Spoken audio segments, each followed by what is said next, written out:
مكرونه بشاميل بدون لحمه ولا فراخ بطعم اللحمه، وكمان ولادك مش هيعرفوا ان دي مش لحمه، وبطريقه سهله جدا، وهتاكليهم مكرونه بشاميل اقتصاديه جدا. واهلا ومليون مرحب بكل مشتركين الجدد زادت القناه نور وشرف بانضمامكم لينا. كل الشكر والتقدير لمتابعيني وحبايبي، واتمنى لو اول مره بتشوفيني تنضمي لعيلتنا الجميله وتبقي اخت من اخواتنا وتشتركي عندي في القناه. وجودك معانا هيشرفني وهيفرحني طبعا. سمي الله ونبتدي. معايا هنا حله فيها ميه بتغلي على النار، حطيت بقى فيها معلقه ملح، وهنزل بقى عليها بكيس ونص مكرونه فرن. هديها تقليبه وهسيبها من 10 دقايق لربع ساعه كده لحد لما تستوي تماما معايا وتبقى بالشكل ده. اهم حاجه تخلي بالك لحسن تتهري منك. هاخدها هنا بقى اصفيها واديها شطفه تحت الحنفيه وارجعها تاني لنفس الحله. هنغطيها بقى ونركنها على جنب لحد ما نعمل بقى التعصيجه. معايا هنا بقى بحوالي 50 جنيه قوانص فراخ. انا كنت جايبه كبد وقوانص بحوالي 100 جنيه. شلت الكبد واستخدمناهم في الفيديو اللي فات، لو لسه ما شفتوهوش هسيب لكم الرابط في علامه الاي هيظهر لكم في اخر الفيديو. والنهارده بقى هنستخدم القوانص، ودي طبعا بديل اللحمه بتاعتنا لان اللحمه بقى سعرها الله المستعان، ربنا يعيننا والله على الغلاء. فجبت القوانص دي بقى وغسلتها طبعا كويس جدا بخل وملح، وبعد كده صفيتهم وقطعتهم بالشكل ده كده زي ما شفتوا. قطعتهم صغير علشان لما اضربهم في الكبه ما يبوظوش الكبه. هاخدهم بقى اضربهم على مرتين علشان يعني مش عايزه اكتر عشان يتفرموا معايا كويس. حابه تفرميهم في مفرمه الخلاط مفيش مشكله، في المفرمه بتاعه اللحمه مفيش اي مشكله، المتوفر عندك بقى تقدري تستخدميه. المهم ان هم يتفرموا ويبقوا معانا كده زي اللحمه. شايفين اتفرموا معايا وكأن كده فرمه لحمه بالظبط. هفضي بقى دول كده في الطبق وهاخد التانيين بقى الباقيين وهفرمهم برده نفس الكلام. لو وصلتوا لهنا بقى ما تنسوش تدعموني بلايك علشان الفيديو يوصل لكل الناس والكل يستفاد. وهنا بقى هنعمل القوانص بتاعتنا معامله اللحمه بالظبط. شايفين شكلها عامل ازاي؟ كأنك فرمه لحمه بالظبط. هتجربي الطريقه دي وهتتعيلي. كمان احنا داخلين على رمضان، تقدري تعمليها في عزومه محدش هيصدق انها مش لحمه. جبت بقى طاسه وهحط فيها معلقه سمنه بلدي وحبه زيت، وهنزل بقى بالقوانص بتاعتي وهشوحها على النار، وهرجع بقى للكبه تاني وهفرم فيها بصلايتين وسط كده او بصلايه كبيره زي ما تحبي. هنفرمهم عادي جدا كده، وهنرجع كده تاني نكمل تشويح كده في القوانص بتاعتنا او اللحمه زي ما تسموها بقى. هنشوحها تشويحه حلوه لحد بقى ما لونها يتغير بالشكل ده. هتلاقوها هي لوحدها كده بدات تنزل في ميه كده. هنسيبها بقى على النار لحد بقى ما الميه بتاعتها تنشف. انا ما ضفتلهاش ولا نقطه ميه، سبتها هي نزلت ميتها واستوت بيها شويه، وبعد كده هبتدي انزل بالبصل بتاعي. هنشوح بقى البصل مع القوانص لحد بقى ما البصله تدبل معانا شويه. بعدين بقى تقدري تضيفي فلفل حامي او فلفل رومي اللي تحبيه، وهضيف كمان مع الفلفل معلقه كبيره كده من الثوم المفروم.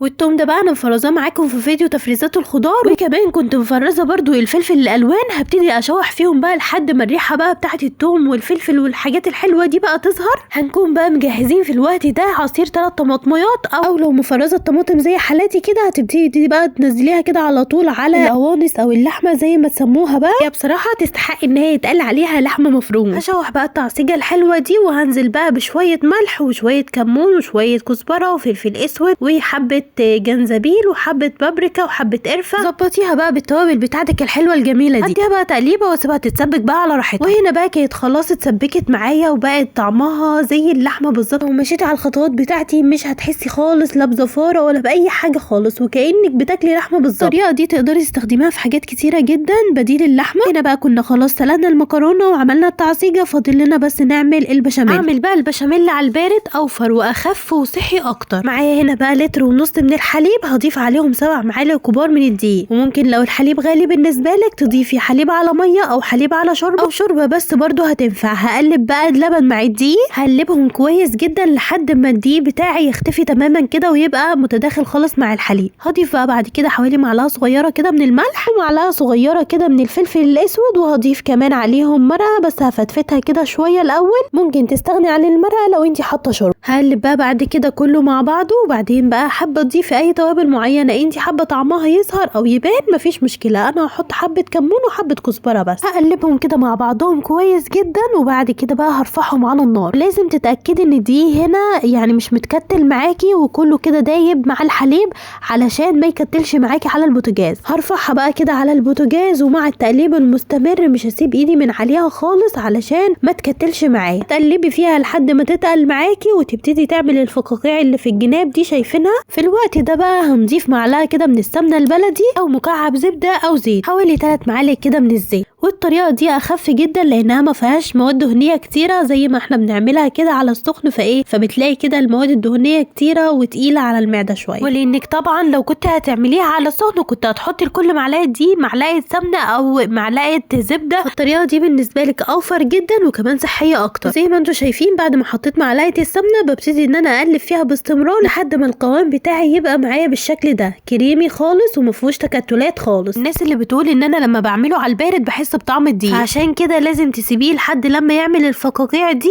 علشان يستوي تماما. وبكده بقى هنطفي عليه والبشاميل بقى جاهز معايا. وكده الثلاث حاجات بقوا مجهزين. هنبتدي بقى نجيب المكرونه وهحط بقى على المكرونه جزء كده من البشاميل وهقلب بقى كده لحد لما احس ان المكرونات كلها متغلفه بالبشاميل كانك عادي بتعملي المكرونه بالبشاميل عادي جدا. هحط بس انا هنا التركايه دي انا بعملها في البشاميل اللي بتديني طعم جميل جدا للمكرونه كلها. بحط جزء من اللحمه المفرومه او زي ما انتم شايفين كده التعصيجه اللي انا عاملاها دي بحط منها جزء على المكرونه كلها والباقي بحطه في النص. ليه بقى؟ علشان كل المكرونه تبقى واخده من طعم اللحمه او من طعم التعصيجه اللي انا عاملاها وتبقى طعمها كده حلو، ما تبقاش بس الحته اللي فيها لحمه بس هي اللي واخده الطعم، فاهميني؟ وزي ما شفتوا بقى بعد كده دهنت البايركس بتاعي وحطيت بقى فيه جزء كده من المكرونه. بعدين بقى حطيت التعصيجه بتاعت القوانص. بعدين بقى هننزل بباقي المكرونه وهحاول برضو ان انا اساوي الوش بتاعها كده. بعدين بقى هنزل بالبشاميل بتاعي كده على الوش واحاول بقى ان انا اداري كده كل المكرونه بالبشاميل واساوي الصينيه بتاعتي كويس. وبعدين بقى هنمسح اي زيادات كده بالمنديل علشان الزيادات دي ما تتحرقش مني في الفرن وتعمل ريحه كده في الفرن. وبعدين اخر حاجه